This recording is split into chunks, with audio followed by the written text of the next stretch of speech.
Who wants to be a servant? Raise your hand.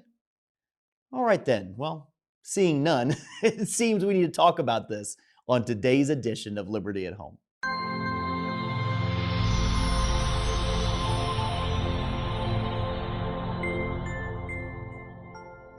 Hello everyone, I'm Pastor Adam Rivero of the Liberty Baptist Church in Easton, and I'm so glad you joined us for today's edition of Liberty at Home. As always, we're broadcasting from Easton, Massachusetts, the birthplace of the Commonwealth's 35th governor, Oliver Ames. And on today's episode, we're moving ahead in our study of Psalm 119 by reading verses 121 through 128. So let's read them together. I have done judgment and justice. Leave me not to mine oppressors. Be surety for thy servant for good. Let not the proud oppress me. Mine eyes fail for thy salvation, and for the word of thy righteousness. Deal with thy servant according unto thy mercy, and teach me thy statutes. I am thy servant. Give me understanding, that I may know thy testimonies. It is time for thee, O Lord, to work, for they have made void thy law. Therefore I love thy commandments above gold, yea, above fine gold.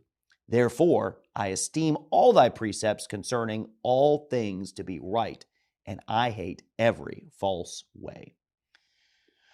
When I prepare for an episode of Liberty at Home, there are times that a single verse or a cluster of verses grab my attention. But then there are other times when it seems like a word or words come up over and over and over again. And this is the case with this section of verses, as the word servant seemed to leap right off the page at me. The psalmist calls himself a servant in verses 122, 124, and 125. And while the word servant is found 13 times in the 176 verses of this psalm, the highest concentration of references to being a servant are found right here in this text today, 3 verses out of 4 verses in a row. The psalmist, with all of his spiritual insight and knowledge, has no trouble regarding himself as a mere servant. One reason why I think it's good for us to take a couple minutes to talk about being a servant is because, well, who wants to be a servant? Far more people want to lead than to be led, and a greater number of people enjoy giving the orders than taking them. Really, it boils down to this. People don't like being told what to do. Yet the psalmist had the humility to be able to say that God was supreme in his life and that he was content. No, he was happy to do what his master told him to do. It reminds me of a quote from the classic author Andrew Murray, who said, "Here is the path to the higher life. Down, lower down. Just as water always seeks and fills the lowest place, so the moment God finds men abased and empty, his glory and power flow in to exalt and to bless." You see, servanthood isn't weakness. It's actually the path to strength.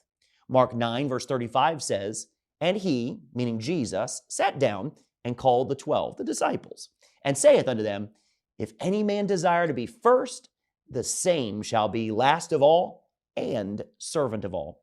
You see, in God's kingdom, the way up is down. The path to glory is submission, and the key to greatness is servanthood. In the world, this doesn't make any sense. Yet in God's kingdom, it makes perfect sense when we remember who our master is, the almighty eternal God of heaven. You see, I believe we have difficulty with service to God because when we think of service, we consider our flawed leaders, the boss at work, the teacher at the school, the government official, and yes, even the pastor are all leaders who are flawed in some way because we're all human and weak. Yet that's not God. He's omnipotent, which means he's all powerful. He's omniscient, which means he's all knowledgeable. And he's omnipresent, which means he's everywhere. Not only that, but according to the psalm we just read, verse 122 says he's strong. Verse 124 says he's merciful. And verse 128 says he's holy. And of course, that's just the tip of the iceberg.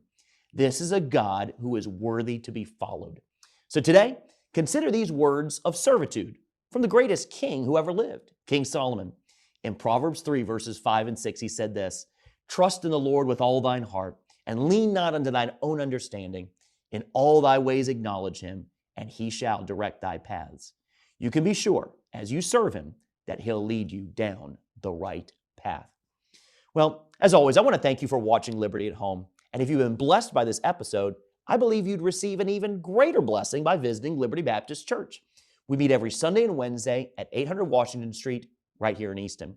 You can check us out online at mylibertybaptist.org for more information. Well, it's time to sign off for today, so I'll leave by reminding you that where the Spirit of the Lord is, there is liberty.